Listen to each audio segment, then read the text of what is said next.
All right, everybody. We're going to look at today. You might feel like we're going in the proverbial Wayback Machine. So we're going back to an old favorite. Probably what, I've always had a pocket knife growing up, like a basic Swiss Army knife.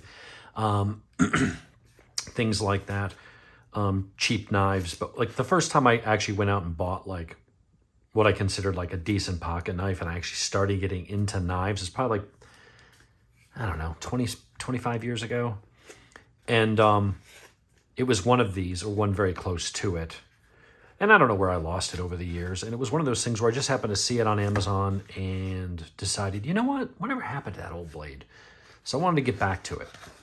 So, Columbia River, some of their knives are good. Some of them are, They're like a lot of knives.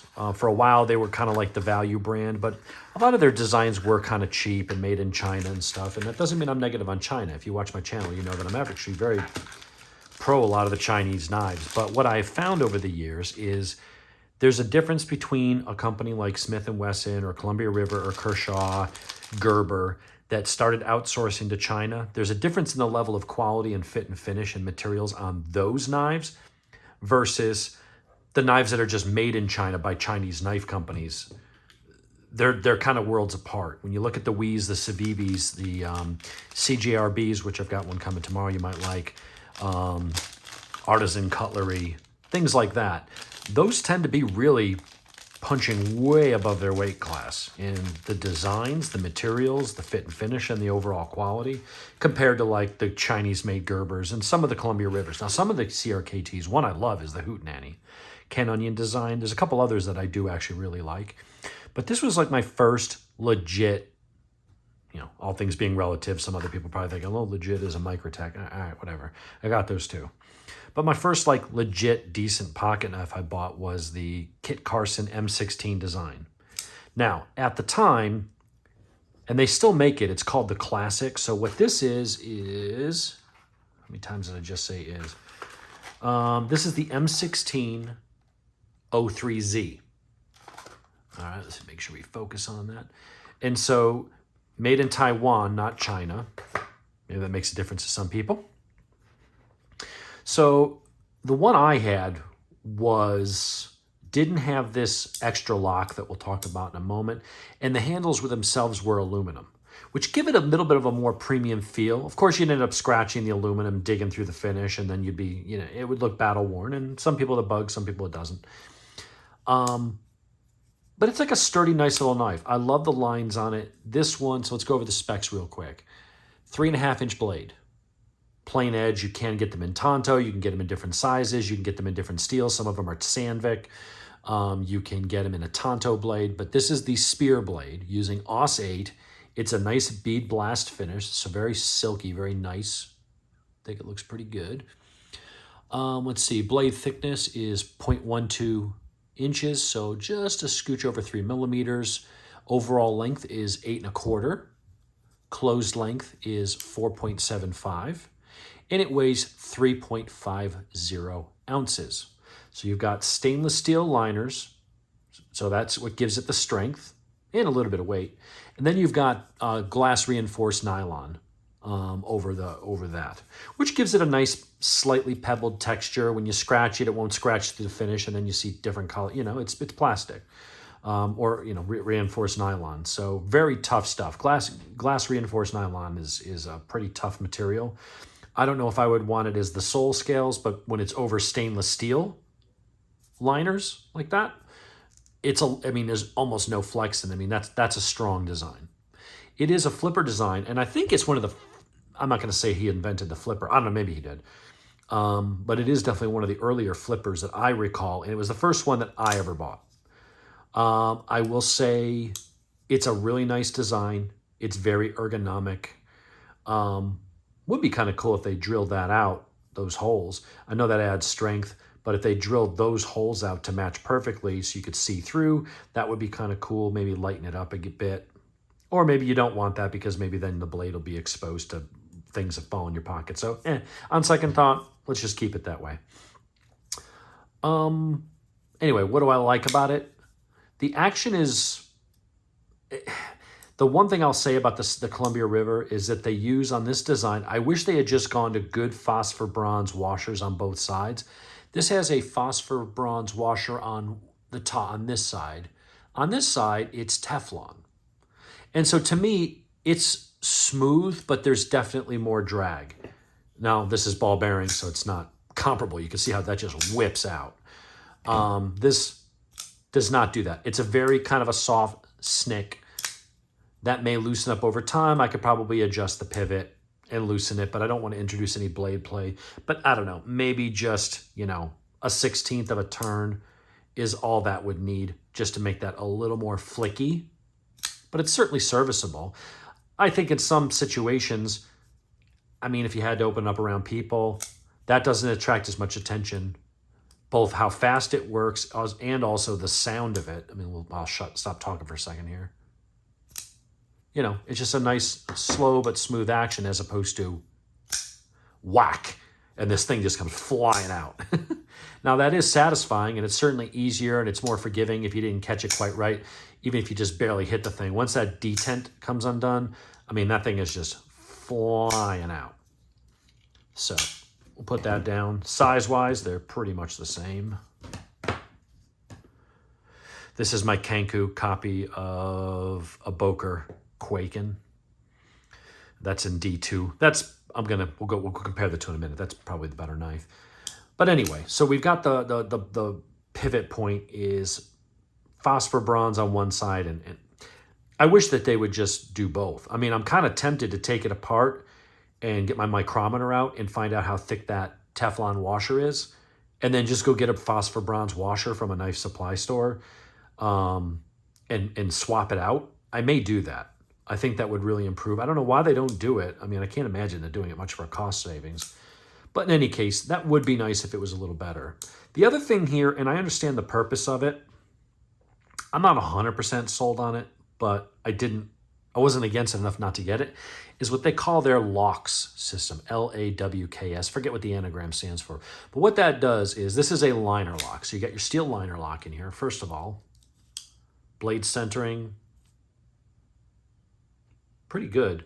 It's actually off a tiny bit, and it's off towards the lock, which is unusual because normally that's pushing the blade the other way. But for whatever reason, it's close enough. There's such a big gap in there. There's no way that blade's rubbing on anything. So even though it's slightly off, I've got like almost the width of the blade is the gap there. So not a problem. So what happens here is you've got a good, you know, nice stout liner lock. Lockup's good. But if you look right there, and I'm going to move it so you can see it moving. See that piece? That is the secondary lock that deploys automatically. So if you were really twisting or doing something, which I don't know why you would, but it would be pretty much impossible. I mean, this is now essentially a fixed blade.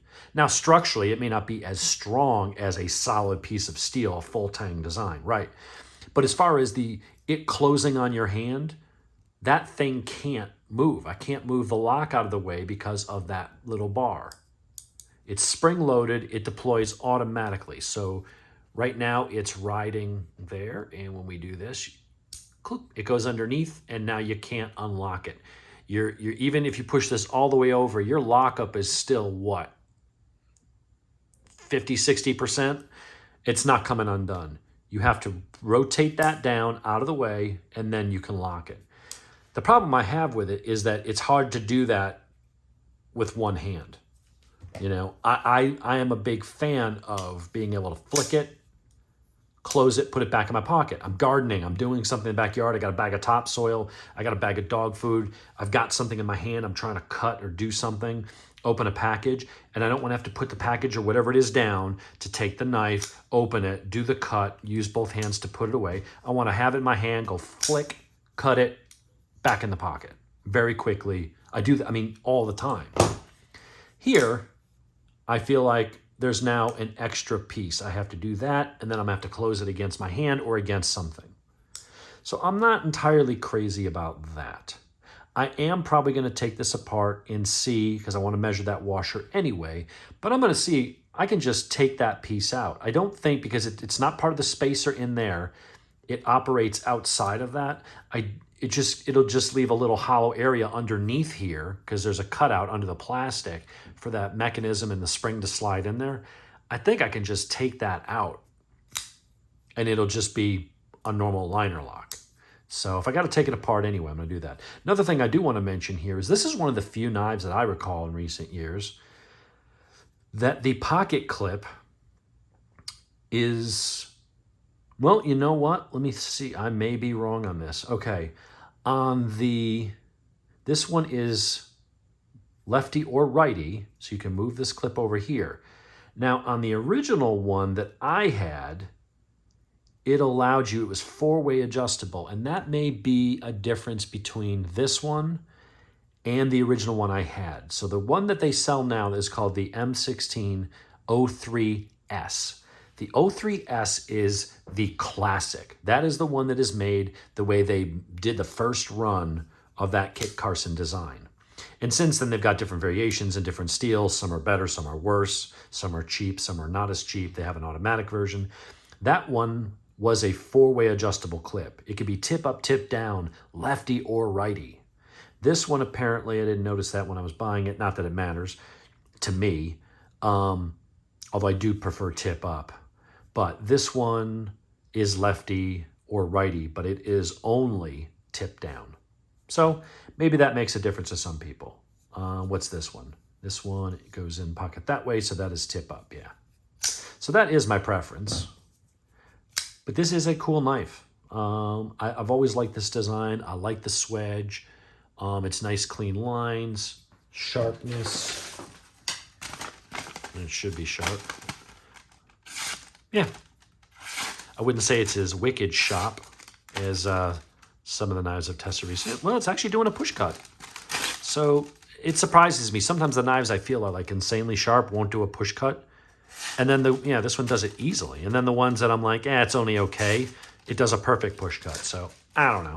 Maybe that has more to do with how straight the blade is and how centered that edge is, where it might be sharp enough as a slice, but when you're just putting pressure on it straight, if that edge is curled just a little bit, maybe that's what, I'll have to do a little research. Maybe that's what the push test is doing better at, is because of the straightness of the edge and maybe a little bit less of the sharp, because it didn't glide through the paper as easy as some of the other ones. But like I said, some of the ones I feel like, oh yeah, they're sharp enough. They're the ones that typically do the push cut. And the other ones that are just like, Jesus, that are just like you barely touch the paper and it kisses through, those ones don't do the push cut. So I don't know. In any case, that is the M16. It's almost classic. I looked around for it was like $20 more for the S model, which has the aluminum scales instead of plastic, the glass reinforced nylon over steel. It would be just aluminum slabs. And that had the tip up or tip down. I couldn't find it on Amazon. I just couldn't, I tend to order from Amazon because the prices tend to be cheaper. But also when I order from Blade HQ or other places, it takes twice as long. Most of the stuff I buy off Amazon, I look for it. If it's on Prime, I get it the next day or the day after. Even sometimes when I order it at night, if I order it on Monday night, it's in my hands, and is in this case, Wednesday morning. So there you go. It is a very cool design. I like it. It's comfortable. It's very ergonomic. You got a little bit of a finger stop. You got some jimping. If you do get one and you're like, oh, the thumb studs don't work. Yeah, they're not thumb studs. I learned this on one of my other knives. That is a blade stop. That goes up against there. It goes up against that steel liner. So that thing is locked in sturdy. You've got a good liner lock as well as the secondary lock that won't let you disengage even accidentally. It's not the fastest opening knife because of the washers. I would say if I was going to ding this, I would I would prefer tip up, but okay, I didn't read all the specs to realize this is a different one from the other one. I thought the only difference was the handle material, but the blade, steel, and everything else was the same. So I was like, it's the same knife. That's on me. I do wish that they had used better, because like my Ontario Rats and stuff like that are using bronze phosphor. My Utilitac, I've got a bunch of knives that have, even the Carter XL from the James company, or the James brand. I mean, that's on bronze phosphor, but you'd swear the damn thing was on ball bearings. It's so buttery smooth. Teflon, Just isn't. I don't know why they would put in one Teflon washer and one phosphor bronze, but I'm pretty sure I could order that, get that addressed. So anyway, it does work though. It's just not as fast. And, you know, if you're a person that wants it to go bam and fly out like that, it certainly gets more attention. I mean, it makes noise. So, in any case, this is a classic. When you buy them, make sure you look. There's different versions. There's some with 12C27 or something like that, the Sandvik steel that's comparable to AUS 8. You know, it's not awesome steel, but it's not crap steel. I mean, it's, you know, it's basic pocket knife steel. It's decent, holds an edge decently well, very easy to sharpen and get back to a sharp edge. So, you know, for a beater knife and just a pocket knife, not everybody wants to spend, you know, hundreds of dollars on 20 CV or M390 or anything like that. Anyway, you have a good day. You got any questions, let me know. I'm going to try to loosen that pivot just a ton. Well, you know, I got a screwdriver here. Let's give it just a tiny bit of twist. Let's see if we loosen it. Yeah. Yeah, so I can just play with that tension there. That already, just that little bit, definitely making it more. I just got to find the sweet spot between loosening it enough that it does loosen up, but not so much that I introduce blade wobble or wiggle. So there you have it. Kit Carson design. I would get one of these. I would say if you can get the 03S, get that one. I think that's just a little bit better. It's a little bit nicer with the aluminum handles. And I think that one doesn't come with that locks. I'm probably going to disable it, or maybe I'll just keep it for what it is and just go get the other one anyway and have them both in my collection. Anyway, hope you enjoyed. Hope you like the knife. It is a pretty sweet knife for the money. I think I paid like 44 bucks or something like that. The other one is like 65 bucks. If I could have found it, I would have gotten that. Anyway, stay tuned. We got a CJRB Scoria coming in tomorrow.